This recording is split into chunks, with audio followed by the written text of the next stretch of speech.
baca Al-Quran di kuburan. Nggak ada contoh. Nabi nggak pernah baca Al-Quran di kuburan. Sahabat nggak pernah baca Al-Quran di kuburan. Para tabiin nggak. Nabi suruh baca Quran di rumah. Kalau semen kepingin yang hadis, saya tunjukkan hadis baca Quran di kuburan. Idza mata lahumul mayyit ikhtalafu ala qabri yaqra'una indahul Qur'an. Para sahabat niku lek wonten kancane sing sedo, maka yang hidup ini mendatangi bergantian nekani kuburane yaqra'una indahul Qur'an. Mereka bacakan Quran.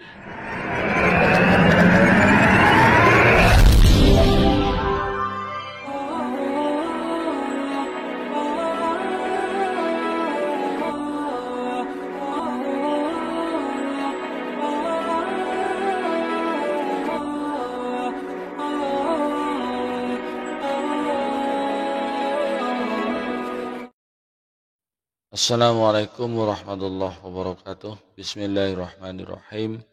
Alhamdulillahirabbil alamin. Nahmaduhu wa nasta'inuhu wa nastaghfiruh wa na'udzu billahi min syururi anfusina wa min sayyiati a'malina. May yahdihillahu fala mudhillalah wa may yudlilhu fala hadiyalah.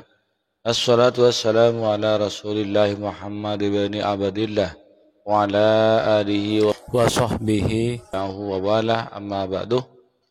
Pemirsa TV yang dirahmati oleh Allah, alhamdulillah di kesempatan kali ini kita jumpa lagi dalam keadaan sehat walafiat. Mudah-mudahan kita senantiasa mendapatkan lindungan dan rahmat dari Allah, juga mendapatkan taufik dan hidayahnya.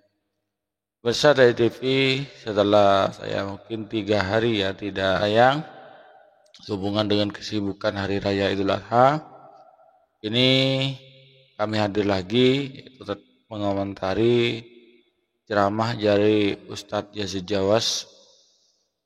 Dia mengatakan dalam ceramahnya bahwasannya membaca Al-Quran di kuburan tidak dicontohkan oleh Nabi. Tapi dia ngomong saja, asal ngomong tidak pakai dalil. Padahal dianya itu selalu bilang ini, seperti ini. Dalam kita mengkaji, dalam kita mengaji, dalam kita beragama, dalil. Diri ya, tidak pakai dalil. Apa dia lupa atau bagaimana? Kalau kami insya Allah akan selalu menyuguhkan dalam membantah ceramah dari Ustadz Wahabi ini, akan kami usahakan untuk menggunakan dalil. Karena kami dari NU itu ada 4 dalil yang kita gunakan, itu ada 4. Ada dalil dari Al-Quran, itu sumber yang utama. Kemudian yang kedua dari As-Sunnah, sama sumber yang utama. Kemudian ada ijma' ulama, itu ijma' us-sahabah wal ulama.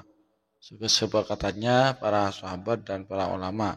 Kemudian yang keempat itu qiyas. Itu ulama yang mengiaskan ini. Ini sumber-sumber dari dalil kita Ahlus Sunnah wal Jamaah. Agar saya itu tidak dikatakan ngada-ngada atau memfitnah, mari kita simak video dari Ustadz Yazid Jawas. Ustadz, bagaimana hukumnya baca Al-Quran di kuburan? Nggak ada contoh. Nabi nggak pernah baca Al-Quran di kuburan. Sahabat nggak pernah baca Al-Quran di kuburan. Para tabiin nggak. Nabi suruh baca Quran di rumah dan juga di masjid. Apa kata mereka? Salafiyin melarang kita baca Al-Quran. Ini kan ada semacam fitnah, pemirsa. Kita tidak pernah mengatakan salafiyin melarang kita membaca Al-Quran. Ini kan dipotong. Yang betul, salafiyin, orang-orang Wahabi, melarang kita membaca Al-Quran di kuburan. Membaca Al-Quran di kuburan itu ada contoh dari sahabat. Ya. Ada contoh dari sahabat Nabi. Kita simak video dari Kiai Haji Suki Mustamar.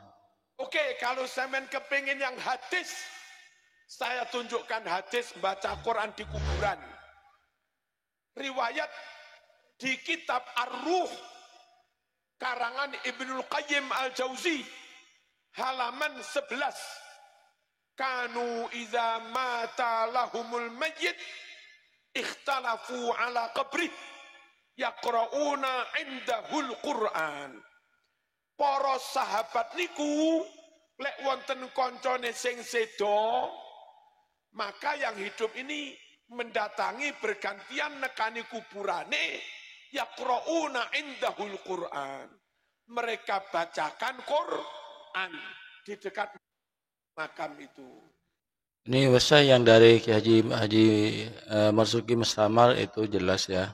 Itu malah beliau itu mengutip dari kitab Ruh karangan Syekh Ibnul Qayyim Al-Jauziyah, yang mana beliau itu murid dari Ibnu Taimiyah.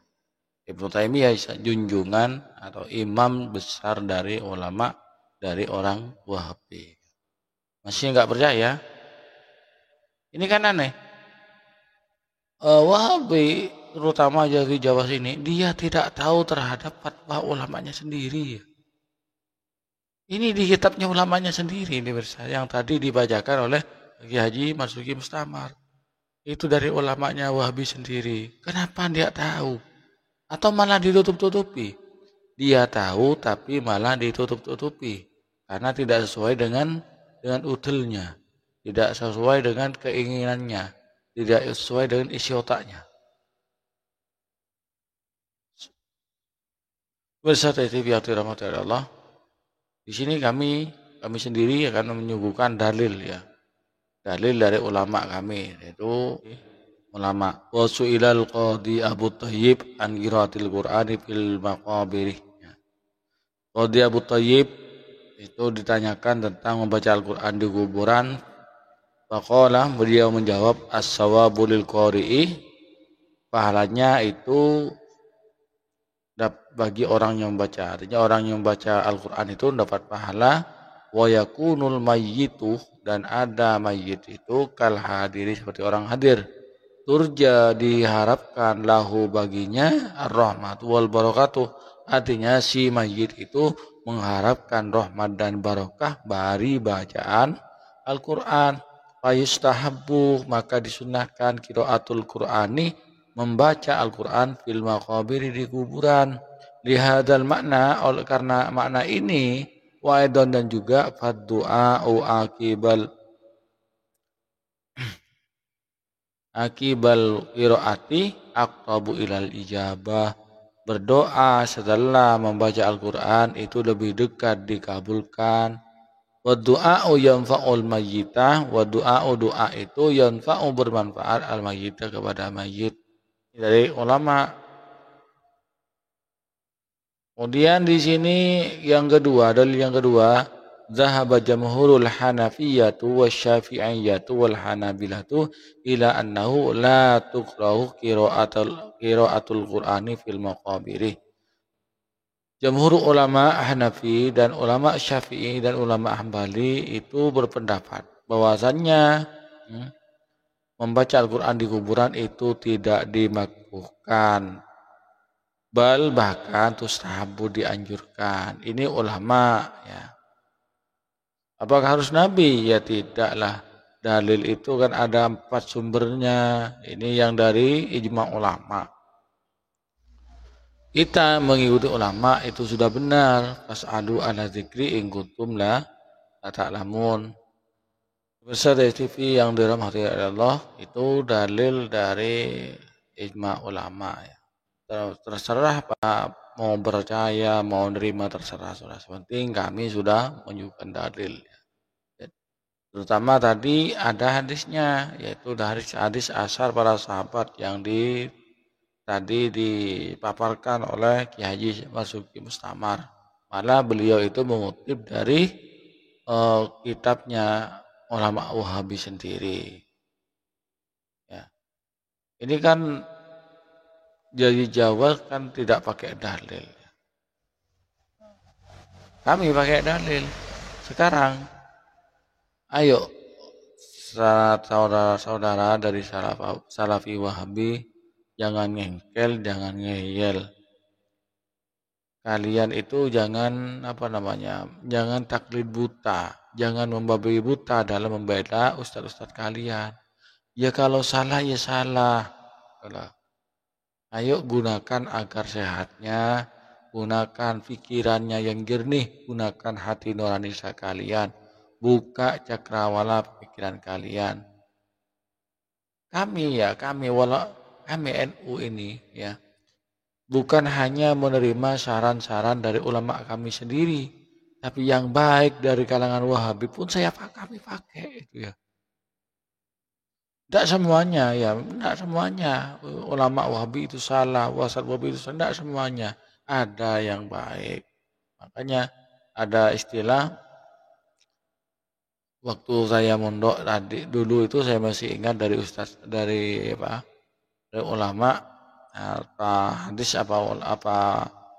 pengokola ulama saya uzma sofa dak makadar, ambillah yang jernih, buanglah yang kotor. Artinya dari siapapun itu kalau itu baik itu diambil, kemudian yang kotor yang tidak baik itu dicampakkan, dibuang, tidak usah dipakai. Dalam sebuah maqalahnya ulama juga, khuzil hikmata walau min wi'ain kharajat, ambillah hikmah itu keluar dari mana saja itu hikmah. Itu. Siapa saja yang ngasih hikmah. Kalau Wahabi kan tidak kan.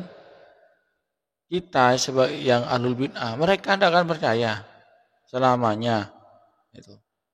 Selama kita tidak mengikuti mereka, apa yang kita bicarakan, apa yang kita sampaikan, itu tidak terima mereka. Sudah pakai dalil, tetap tidak percaya. Iya, kadang karena mereka itu menutup diri. Sebetulnya itu rugi bagi mereka, rugi. Menutup diri itu malah mereka semakin dihantam, semakin dihajar. Ya. Ayo, gunakan akal sehatnya kalian. Ini sudah saya sering mengungkap kebohongan-kebohongan Wahabi. Ini juga selain dari ini akan saya tunjukkan bagian-bagian ceramah dari Ustadz Wahabi yang berbohong.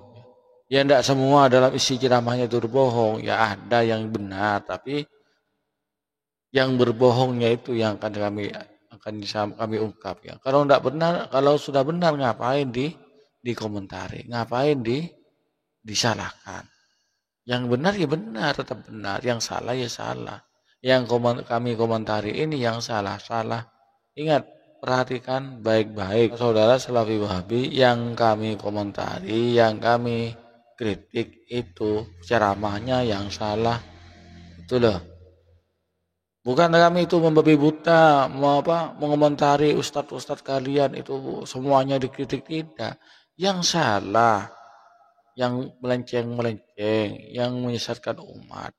Ya kalau ceramahnya benar, pendapatnya benar, apa yang disampaikan itu benar, kejujuran, itu tidak dikomentari. Cuman yang salah saja.